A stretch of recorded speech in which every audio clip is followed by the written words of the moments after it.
Okey, Assalamualaikum warahmatullahi taala wabarakatuh. Assalamualaikum dan selamat petang. Hari ini kita akan belajar tajuk tilawah subjek tilawah Al-Quran, tapi tajuk tentang kefahaman Al-Quran. Okey, tentang kefahaman Al-Quran. Okey, kita tengok buka buku teks awak. Buku teks awak ada muka surat 138. Ustazah hari ni nak berkongsi dengan awak berkenaan dengan kefahaman dalam surah At-Takatsur. Okey, berkenaan dalam surah At-Takatsur. Okey. Nanti di akhir pembelajaran ni apa yang kita akan dapat? Apa hasil dia? Apa hasil yang lepas Ustazah terangkan ke awak, lepas Ustazah kongsikan kisah ataupun maksud tentang surah At-Takatsur ni, apa yang awak akan dapat? Pertama, awak dapat menyatakan tema umum surah At-Takatsur.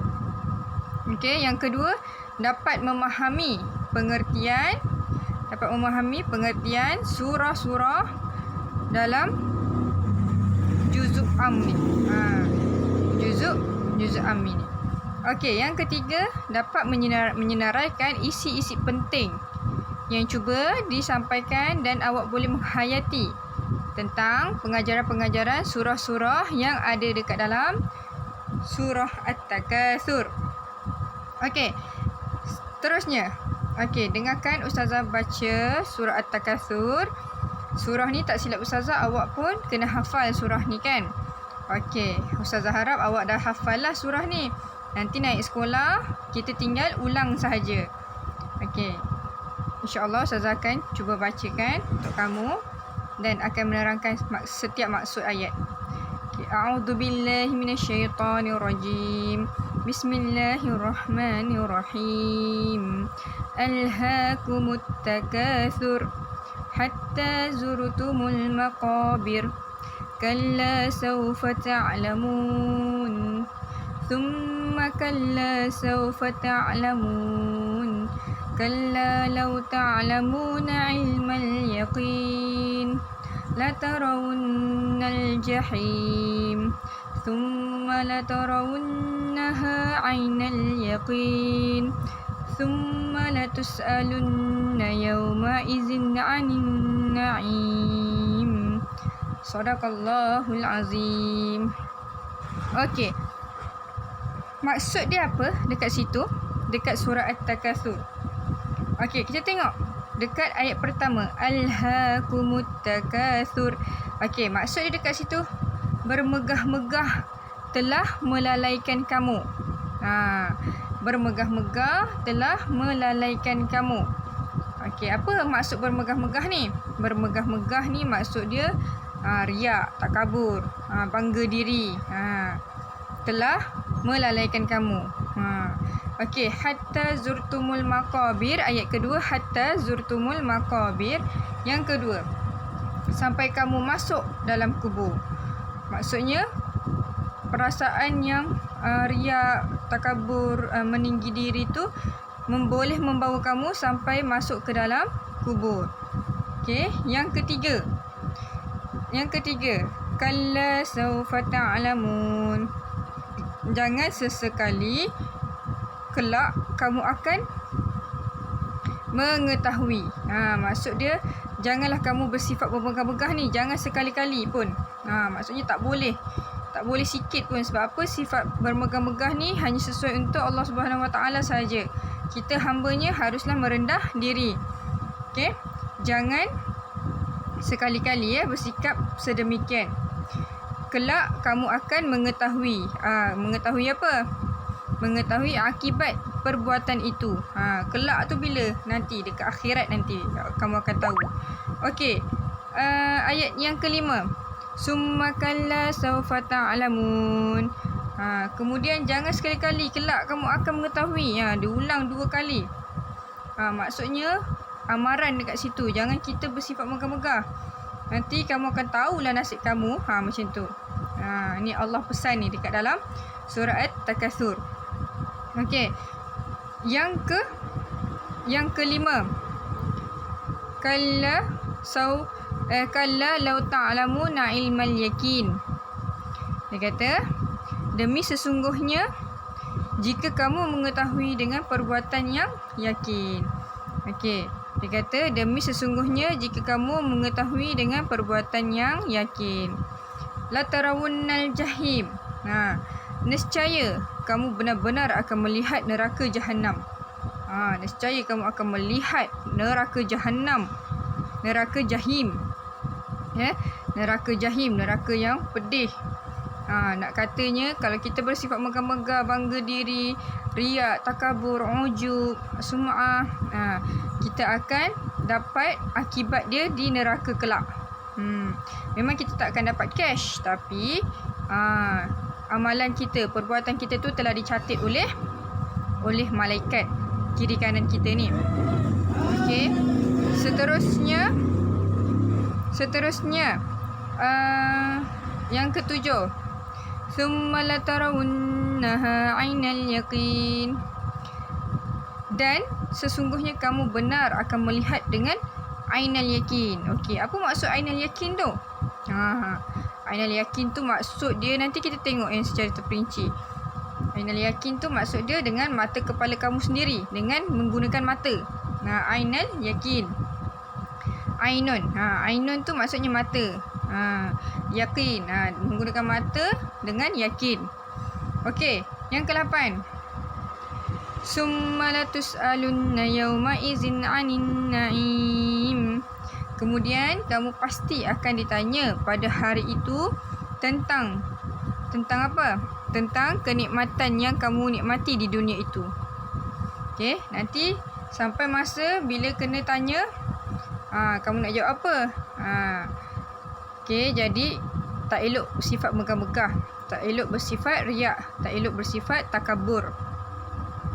Okey, seterusnya kita tengok kita tengok info kat situ. Dia kata apa? Api di dunia yang kita gunakan seharian telah dicelup ke dalam air laut sebanyak 70 kali celupan.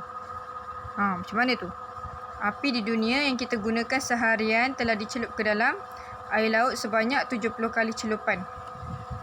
Maksudnya nak kata api yang kat dunia ni yang kita kena sikit tu, sikit macam kita petik mancis kan, petik mancis ataupun petik lighter. Kalau kita letak jari kita sikit ni dekat api tu, kita akan rasa apa? Rasa pedih lah kan, rasa nak cepat-cepat tarik. Sedangkan api yang kecil macam tu pun kita tak mampu nak letakkan kulit kita, apatah lagi neraka Jahannam. Okey, itu yang pertama, maksud secara ringkas dalam surah At-Takatsur. Okey, yang kedua kita tengok tema umum surah At-Takatsur ni. Apa tema dia? Apa yang cuba Allah sampaikan dalam surah ni? Surah At-Takatsur ni. Okey, surah At-Takatsur ni bermaksud memperbanyak. Surah At-Takatsur ni maksud dia memperbanyak. Banyak apa? Dia ada bersifat melebih-lebih, riak, takabur. Dalam surah ini Allah menegur. Dalam surah ni Allah menegur orang-orang yang berlumba-lumba untuk mendapatkan apa? Mendapatkan harta, anak, pangkat dan pengaruh sebanyak mungkin selama mereka hidup. Akibatnya mereka lalai dari melakukan amal ibadah terhadap Allah Subhanahu Wa Taala. Kita mintalah doa dengan Allah selalu, moga kita dijauhkan daripada sifat ni, sifat bermegah-megah ni. Allah dah tegur dah kita dalam surah At-Takatsur. Jangan cakap Allah tak tegur. Allah dah tegur dah kita dalam surah At-Takatsur ni. Dia tegur apa? Allah Subhanahu Wa Taala menegur kita supaya jangan berlumba-lumba untuk mendapatkan harta yang banyak. Kalau kita harta sikit tapi kita bersyukur, alhamdulillah. Tapi kalau kita harta banyak, kita menunjuk-nunjuk, lepas tu kita sedekah. Contoh, sedekah lepas tu menunjuk-nunjuk dekat orang. Hari ni aku sedekah sebanyak berapa juta. kan, sebab duit aku dah banyak sangat. Jadi aku pun nak sedekah, tapi dengan syarat aku nak kena menunjuk dekat orang supaya orang tahu yang aku ni banyak harta, kaya, macam tu. Selain tu apa lagi? Berlumba-lumba untuk mendapatkan anak. Mendapatkan anak apa? Maksudnya anak aku anak seorang, dia anak ramai, tak boleh ni, aku kena anak lebih daripada dia ni.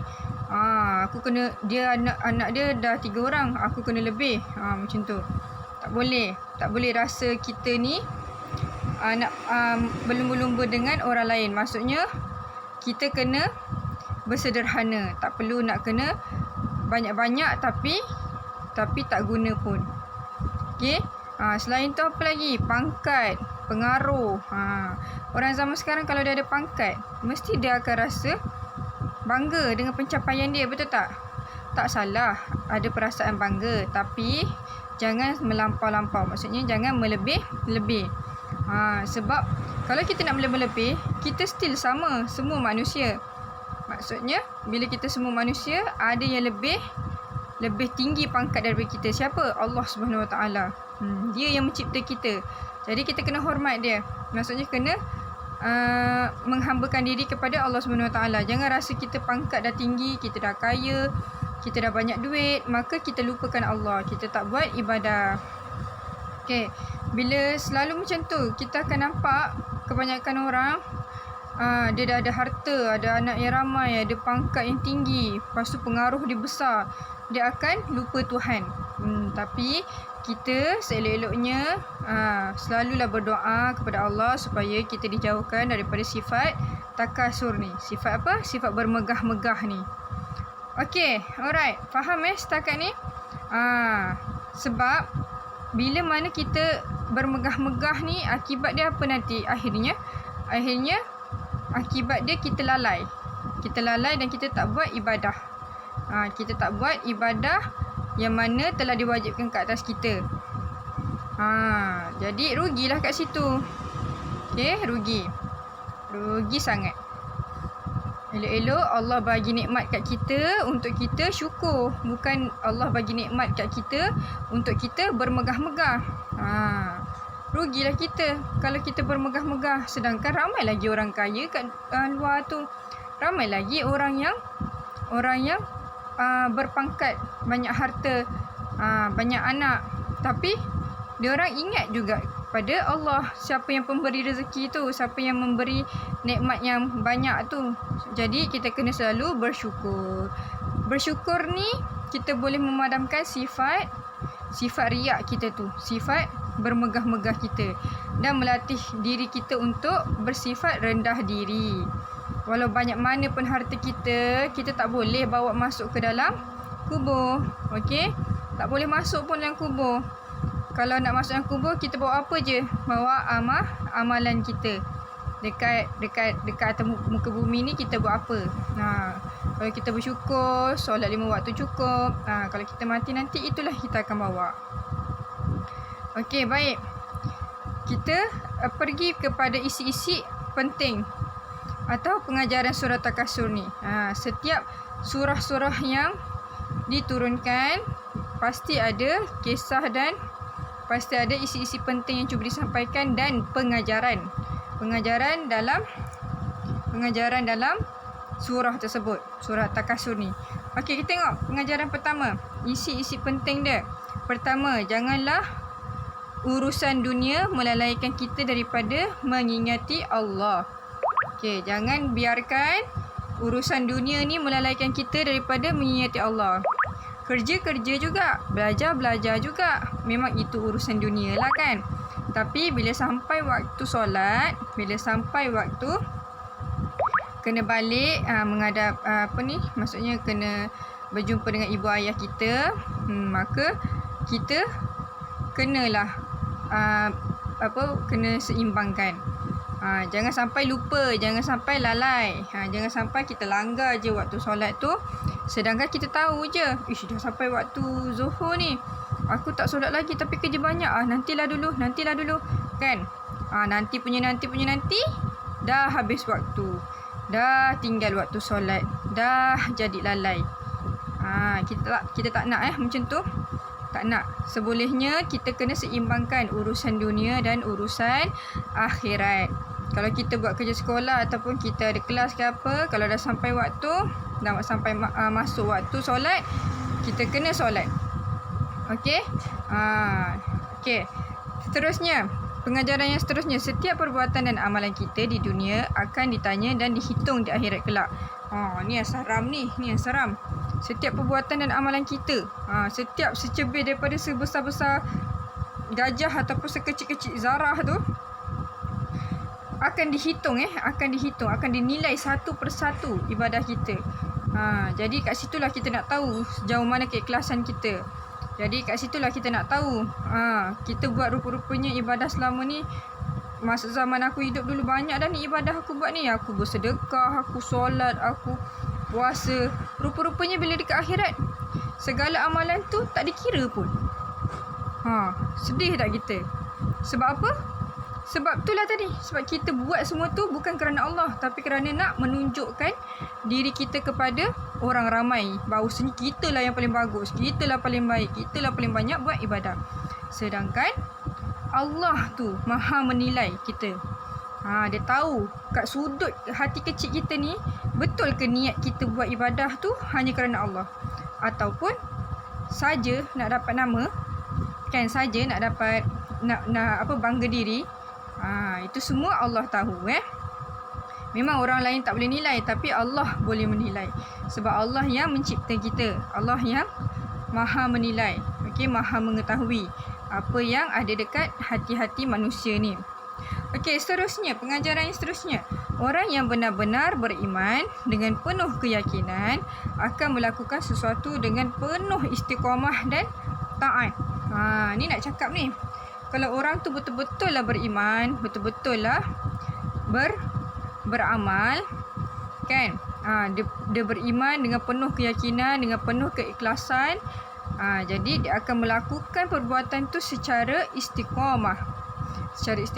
Istiqamah tu apa? Secara berterusan. Maksudnya dia ada duit lebih ni. Jadi tiap-tiap bulan dia mesti sedekahkan duit dia dekat anak yatim. Setiap bulan bukan ada masa-masanya je. Kalau ada masa-masanya, lepas tu bila sesekali je sedekah, lepas tu menunjuk-nunjuk. Lepas tu panggil media, lepas tu ambil gambar sana sini, kan. Wah, nak menunjukkan yang kita lah paling bagus. Kita bantu anak yatim. Sedangkan biarlah amalan kita tu sederhana tetapi berterusan. Berterusan contoh macam mana? Tak apalah walaupun kita tak sedekah banyak. Contoh kita sedekah RM10 dekat tabung masjid ataupun RM1 dekat tabung masjid, kan. Tapi hari-hari kita buat, ataupun setiap kali kita pergi masjid, kita sedekah. Masuk dekat dalam tabung masjid. Jadi kat situ hanya perbuatan tu hanya Allah dan kita sahaja yang tahu. Itulah yang dinamakan ciri-ciri orang yang benar-benar beriman. Okey, seterusnya, orang mukmin dan kafir akan ditanya oleh Allah tentang nikmat-nikmat yang diberikan kepada mereka. Orang mukmin dan kafir akan ditanya oleh Allah tentang nikmat-nikmat yang diberikan kepada mereka. Nanti dekat akhirat nanti Allah akan tanya orang-orang yang beriman dengan orang-orang kafir, apa yang kamu buat dengan nikmat yang aku dah berikan? Adakah kamu bersyukur, ataupun kamu bermegah-megah, ataupun kamu riak, takjub, takabur, ataupun kamu tak ikhlas, ataupun kamu merungut dengan nikmat yang aku berikan? Jawab sendiri nanti dekat depan Allah SWT. Okey, itu sahaja untuk kali ni kefahaman tentang surah Takasur. Ustazah harap awak semua dapat faham lah. Maksud Takasur tu ialah memperbanyak. Kalau bahasa Arab tu nama dia Kasara, aksar tu maksud dia banyak. Okey, jadi Takasur ni memperbanyakkan. Bila benda dah Allah dah kurniakan rezeki kita banyak, masa itulah sebenarnya Allah uji kita. Uji kita dengan apa? Dengan nikmat yang Allah beri. Sama ada diuji kita dengan cara kita megah-megah, ataupun Allah uji kita bila kita dah dapat harta yang banyak, kita bersyukur.